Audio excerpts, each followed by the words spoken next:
Assalamualaikum warahmatullahi wabarakatuh. Saya dari kelompok 2 TID 23. Di sini saya akan melakukan presentasi mengenai final project basis data. Di sini kelompok kami mengambil project untuk mengimplementasikan aplikasi manajemen lab dengan menggunakan konsep replikasi database dengan menggunakan MongoDB. Jadi ada beberapa latar belakang kenapa kita memilih untuk mengambil project ini. Yang pertama adalah mengenai ketersediaan data. Jadi pada umumnya kalau kita hanya menggunakan satu database saja ya, ada kemungkinan bahwa database itu akan melakukan downtime ya. Jadi semisal server yang dimana kita nge-host itu lagi down, maka kita tidak akan bisa ngeakses datanya kita lagi. Otomatis aplikasi yang rely pada database tersebut tidak akan bisa berfungsi secara normal karena tidak ada data yang bisa diambil. Nah, replikasi database ini bisa memberikan kita solusi. Jadi semisal salah satu database-nya down, kita masih bisa uh, melakukan fetching data. Kita masih bisa mengambil data dengan secondary database yang bukan dari server utamanya. Kemudian ada juga mengenai redundansi data. Jadi semisal lagi database-nya itu sedang itu apa hardware-nya seperti SSD atau HDD-nya itu sedang uh, rusak gitu ya, terjadi bencana atau hilang atau apa. Nah, itu datanya itu masih bisa di recover dari secondary database kita. Jadi kita mempunyai sejenis backup gitu. Kemudian untuk rancangan implementasi, jadi ada beberapa kebutuhan aplikasi di mana kita akan gimana kami itu membangun aplikasinya. Jadi yang pertama adalah untuk bisa menampilkan data-data lab. Jadi ini meliputi detail data lab ya seperti pengurus lab, kemudian ada juga nanti aktivitas yang pernah dilakukan di sebuah lab, kemudian ada juga peralatan yang ada di sebuah lab. Kemudian juga bisa untuk mengelola data-data lab ya, ini termasuk menginput data baru, update data, kemudian ada juga nanti untuk menghapus data. Beberapa teknologi yang kami gunakan adalah yang pertama React, yang ini nanti digunakan di bagian front end-nya. Kemudian ada Node.js untuk runtime-nya, Mongoose yang merupakan ODM, Object Data Modeling, sejenis ORM tapi untuk dokumen database. Kemudian ada MongoDB dan juga yang terakhir ada Docker untuk simulasi deploy di beberapa servernya. Pada rancangan sistem database ini di sebelah kiri itu ada ini ya, sejenis skema diagram untuk kita bagaimana kita melakukan storingnya di database-nya itu. Itu ada 3 collection di sini ya, ada lab, ada equipment, dan juga ada lab activity. Labnya ini seperti namanya akan menyimpan data-data tentang lab. Itu ada pengurus labnya juga. Di sini equipmentnya dibedakan karena kita ada kemungkinan untuk mengakses equipmentnya berulang kali tanpa membutuhkan data-data mengenai pengurus-pengurus labnya ya. Jadi yang pertama ada nama equipmentnya, kemudian ada kondisinya, lab ID ini untuk bisa nge-refer ke kita itu ini merupakan equipment dari lab mana, kemudian terakhir penggunaan, kapan penggunaan, dan juga kapan terakhir equipmentnya ini di maintenance ya. Kemudian ada juga description-nya. Nah, di lab activity itu ada nanti nama aktivitasnya, tipe aktivitasnya, kapan dilakukan, kemudian equipmentnya um, yang digunakan itu apa saja, dan juga ada usernya, siapa yang akan menggunakan. Kemudian di sebelah kanan itu ada sejenis diagram untuk menggambarkan bagaimana replikasi database-nya ini akan dilakukan ya. Jadi dari aplikasi klien yang nanti dia akan melakukan operasi write dan juga read ada masuk ke primary. Nah, dari primary ini kita akan melakukan replikasi ke secondary-nya. Di sini ada 2 node untuk yang digunakan sebagai secondary. Oke, di sini saya untuk hasil implementasinya yang pertama saya akan membahas untuk mengenai uh, replika setnya dulu ya. Jadi untuk setupnya. Jadi seperti yang tadi dibilang, di sini menggunakan Docker untuk simulasiin.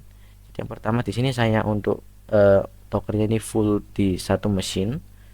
Jadi ini yang pertama ada Docker run, ini untuk ngeran kontainer baru, nama kontainernya, kemudian di mana di port mana ini akan di run, di mana data kita akan disimpan. Kemudian Mongo latest ini merupakan image Docker mana yang akan kita pakai. Itu di sini image-nya adalah MongoDB dengan latest artinya versi terbaru. Kemudian replika setnya itu apa ya? Di sini ambil yang lab manage. Kemudian kita bisa melakukan ini mongoose. Kita akan masuk ke salah satu kontainer yang sudah kita buat. Ya. Kemudian kita akan melakukan inisiasi replika setnya. Ya. Di sini saya sudah nge-copy paste supaya tidak lama nulis. Jadi di sini ada rs.initiate ya, untuk ID-nya ini replika repl set yang ditulis di sini apa namanya. Kemudian ada member-membernya ya. Jadi yang pertama ini ada ID-nya member ke-0, member pertama, member kedua, member ketiga. Di sini IP-nya ini merupakan IP laptop kita sendiri ya. Bisa didapat melalui kalau dari PowerShell bisa IP config ini, yang ini. Kemudian port di mana Docker kontainer kita berjalan. Di sini ada yang 2717, 2727, 2737. Kemudian untuk cek apakah sudah berjalan kita bisa melakukan rs.status ya. Cek status replika setnya. Nah, di sini sudah berjalan ya sepertinya. Dan ternyata yang jadi primary ini ternyata yang ketiga, Mongo ketiga kita, bukan yang pertama atau yang kedua ya ternyata. Yap. Jadi yang jadi primary ini. Kemudian bagaimana caranya kita mengakses replika set ini? Misal kita langsung aja kita akan masuk ke bagian kodenya sedikit.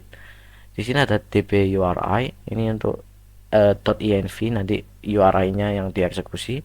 Jadi sebenarnya kurang lebih sama cara ngekonekinnya. Kalau biasanya hanya standalone tanpa replika set, kita hanya tinggal ngekoneksi ini, kemudian nanti tabelnya tabel apa gitu kan.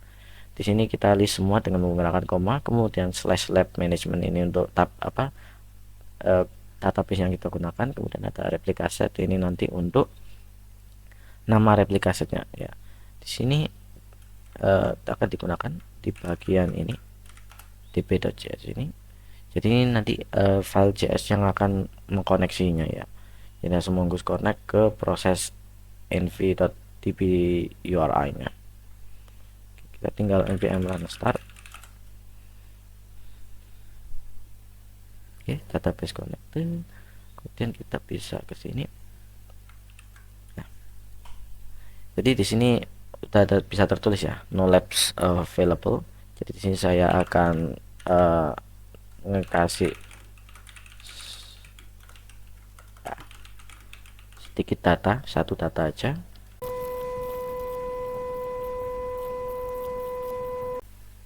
Nah, ini ada tulisan lab added successfully. Nah, di sini kita bisa ngelihat tentang detailnya ya. Jadi tentang aslabnya, staffnya semua sudah tersimpan. Semisal di sini saya akan coba ngehentikan yang merupakan ini tadi, yang tadi sebagai primary-nya ya, yaitu yang ketiga. Oke, kita hentikan dulu yang Mongo 3.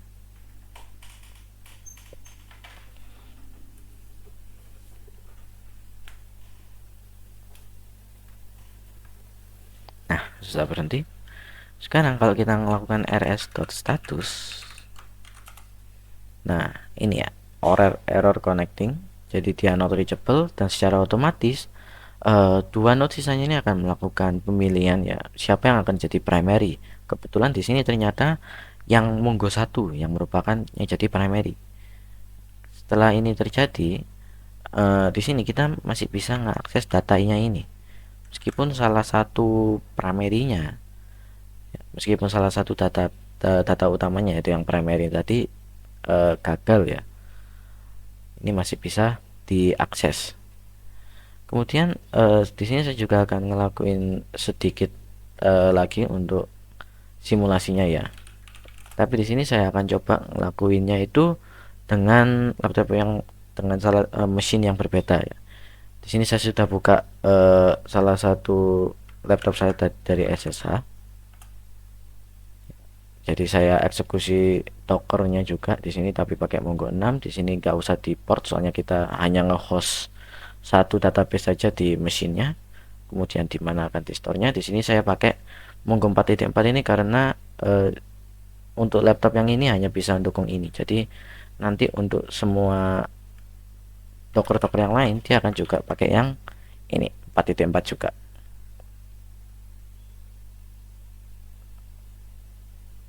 Oh, sebentar. Sudah kepake. Oke, bentar. Di hub aja dulu berarti.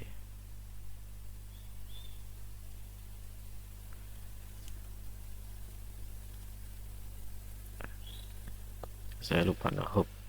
Nah, oke. Kemudian ke sini kita akan run lagi. Nah, ini kita kebuat ya untuk Mongo 4 dan juga Mongo 5-nya. Nah, kemudian lewat sini kita bisa masuk lagi ke yang port 2717. Kita sama seperti tadi akan melakukan rs.initiate. Di sini ada sedikit perbedaan saja ya untuk rs.initiate-nya. Dimana yang 0 ini merupakan oh,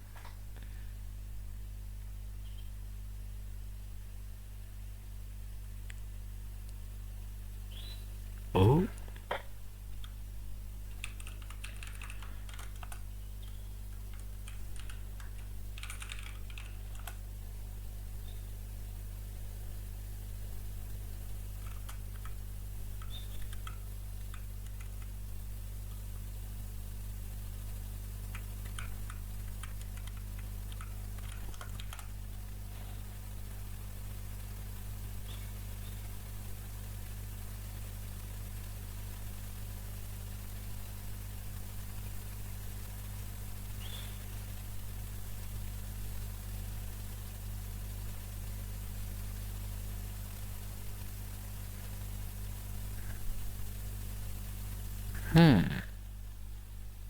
kenapa? Oh, ini saya salah. Yang ini harusnya yang 21717 ya. Yes. Oke. Nah, oke. Sudah bisa saya. Sekarang kita rs.status. Nah, ternyata yang oke, kok masih sekundari semua. Bentar. Oke, nah ternyata ini salah satunya dia akan jadi primary-nya. Kebetulan ini yang 27 ya. Dan yang ini yang dari PC saya yang lain ini juga bisa connect dan dia ternyata jadi secondary-nya. Dan sama saja, misal kita lakukan input lagi di sini laboratory karena ini tadi sudah ke reset, ini ada di database beta.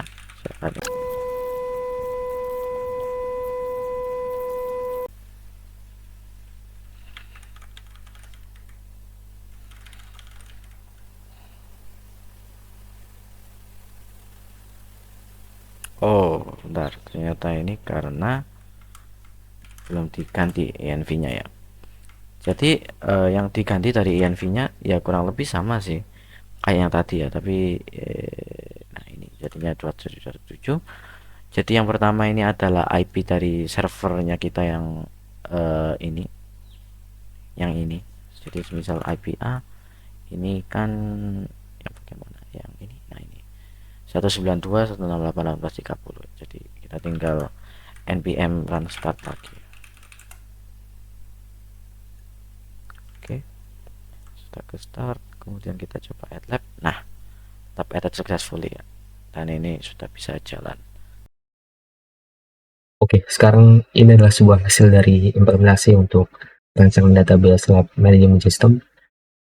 Akan saya bahas secara detail di sini. Jadi untuk di dalam aplikasi ini kita juga bisa melakukan berbagai hal ya. Yang pertama kita bisa menambahkan data, lalu kita bisa melakukan juga mengedit atau mengupdate data gitu kan. Lalu kita juga bisa membaca dan menghapus datanya. Oke, langsung saja yang pertama kita masuk ke page laboratory ya, atau page labs, di mana yang pertama kali muncul adalah lab list. Nah, kenapa no labs available? Ya karena belum ada data yang ada di database begitu. Akan saya coba untuk menambahkan data baru ya untuk labnya. Akan di sini add lab. Lalu data yang saya gunakan di sini misalkan seperti ini. Lab ID-nya dengan L0001, lab name-nya RPL. Oke. Untuk data dari lab assetnya seperti ini untuknya. Lalu untuk lab staff-nya seperti ini. Dan yang terakhir itu ada data dari lab ke sublab. Itu seperti ini misalnya. Setelah itu kita coba tambahkan ya dengan button add lab. Ya, lab added successfully, artinya data yang barusan kita tambahkan tadi itu sudah ada di database. Ya, oke, sekarang kita cek di dalam database.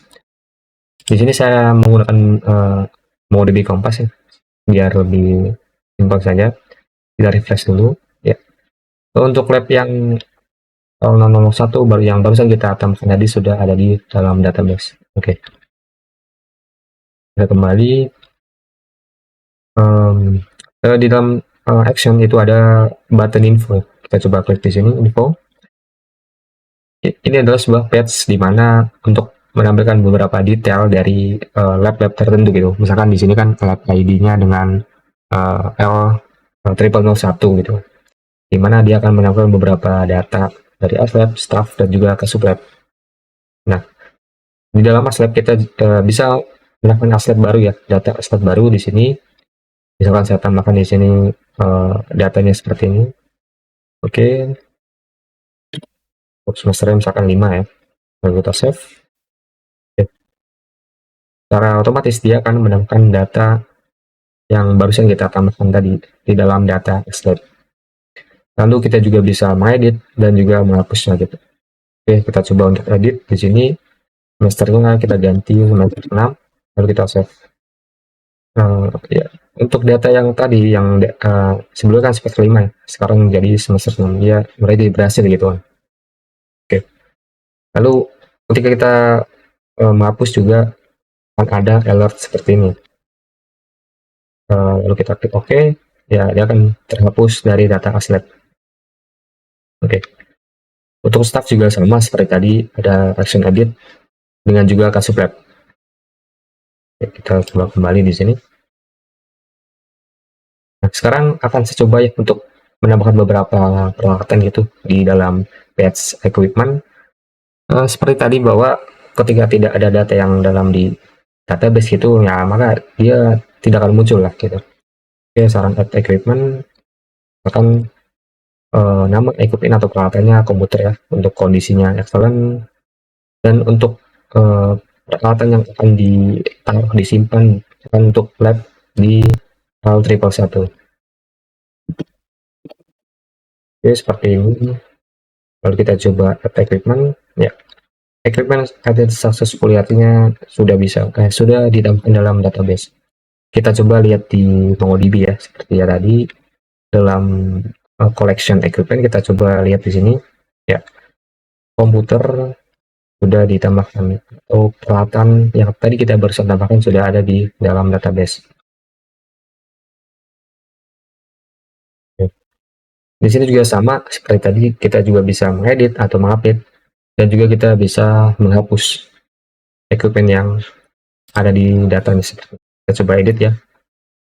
Misalkan untuk namanya komputer 1, kondisinya good. Oke, dan kita coba edit untuk kelas maintenance, misalkan di hari ini. Kita save ya. Dia sudah berubah yang tadinya nama komputer jadi komputer 1, dan kondisinya juga berubah. Yang tadinya excellent jadi good. Kita coba tambahkan peralatan lagi, misalkan di sini komputer 2. Namanya komputer 2, kondisinya fair. Coba add equipment, ya, ya sudah berhasil juga ditambahkan dalam database. Oke, dan untuk list ya sudah ditambahkan di equipment list. Ya. Kita coba tambahkan lagi di sini, misalkan komputer 3, kondisinya fair. Oke. Nah, sekarang akan saya coba untuk menghapus dari beberapa peralatan di sini ya. Saya coba dilihat. Oke. Ya, dia juga sudah terhapus ya di dalam equipment list. dan dia juga sudah terhapus di dalam database gitu. Oke, sekarang akan saya coba untuk menambahkan beberapa aktivitas di dalam activity list ya. Oke, sama seperti tadi ya, no activity spawn, di mana ya berarti dia belum ada itu data yang ada di database. Kita coba add activity untuk lab ID misalkan yang tadi ya, yaitu lab L001. Seperti ini datanya, jumlahnya 20 orang ya. Oke, dan untuk peralatan yang akan dipakai, kita bisa gunakan ID object yang ada di database gitu, si ID equipment-nya di sini. Kita coba ke MongoDB ya. Misalkan akan saya gunakan ID object dari komputer 1, kita coba paste di sini. Lalu kondisi setelah kondisi version sekarang kritikal. Lalu kita di sini juga kita bisa menambahkan beberapa equipment yang baru ya.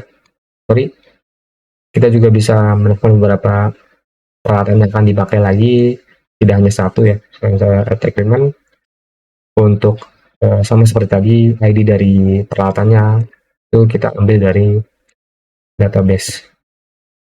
Lebih tepatnya untuk objek ID-nya gitu. Coba paste di sini. Yang tadi kan komputer 1 ya, sekarang equipment use yang akan dipakai itu si komputer 2. Kita coba kondisinya misalkan pur. Setelah itu kita coba add activity, ya dia sudah berhasil ya, dan sudah tertambahkan dalam activity list. Oke, dalam action ada beberapa pilihan, ada info, edit, delete. Kita coba info dulu. Untuk info dia sama seperti lab tadi ya, menampilkan beberapa detail dari activity berdasarkan ID-nya gitu, ID dari activity-nya. Di sini ada data dari user atau si pengguna yang menggunakan lab itu, di mana ada name, username, participant count. Kita juga bisa mengeditnya. Misalkan di sini dari 30 ya, 30 set. Dia sudah berubah jadi 30. Oke, untuk equipment use, di sini juga ada tombol atau button add equipment sama seperti tadi ya. Lalu dia akan melakukan data yang atau peralatan yang akan dipakai lah di data equipment use. Kita juga bisa mengedit dan juga mendelete. Kita coba edit di sini, misalkan kritikal ya, untuk si komputer 2 dengan objek ID seperti ini. Kita save, ya, dia juga sudah berubah, dimana yang tadinya pur jadi kritikal. Oke, sekarang akan saya coba hapus di sini, sama seperti tadi, akan menampilkan alert, dimana untuk memastikan ingin menghapus atau tidak gitu, kita klik OK, ya dia juga terhapus dari data equipment use. Kembali.